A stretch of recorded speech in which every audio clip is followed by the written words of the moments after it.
Hi, today we're going to talk about focusing. You know, there's absolutely nothing that can ruin a photo faster than having it just slightly out of focus. It really distracts the viewer and they're going to move on to another image before they really get to see your subject. And you'd think with today's cameras, autofocus ought to be very simple to do. But I'll tell you from experience, that's not always the case.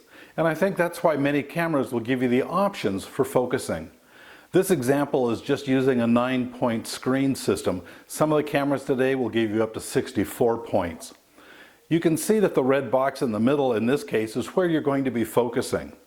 And you can always put that point on your subject, hold your shutter down halfway so that it becomes in focus, and then move your camera into a position where you have a better composition going on. The cameras will also give you a choice of moving that point around your screen so that you don't always have to recompose, or putting it into groups, and some cameras even give you the option of having brackets that show you this area of your photo is going to be in focus. I think we've all heard the saying that the eyes are the windows to the soul, and I'll tell you in a photograph that if the eyes of either a human or an animal are out of focus, the entire photo is bad. On the other hand, the eye can be very sharp and most of the other photo out of focus, and you won't even notice it. It'll look like a great effect.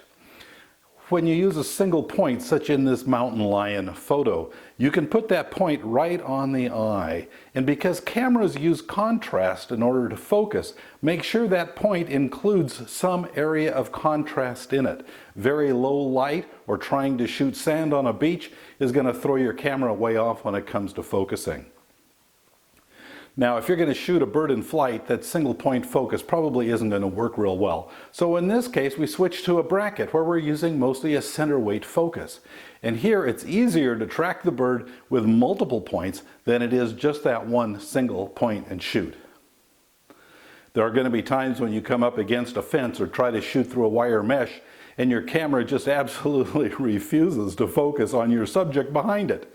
That's time for you to take your lens out of autofocus and to focus it manually if that's an ability for you. So here's the tip for this week. Most of the DSLR cameras, some of the bridge cameras, will have a little diopter wheel next to the viewfinder. This allows you to focus the screen that you're looking at to make sure that your camera actually is going into focus on your subject. The easy way to set this is to put your lens cap on, push your shutter button halfway down, and then watching the little numbers at the bottom of your viewfinder, adjust this wheel until they come sharply into focus.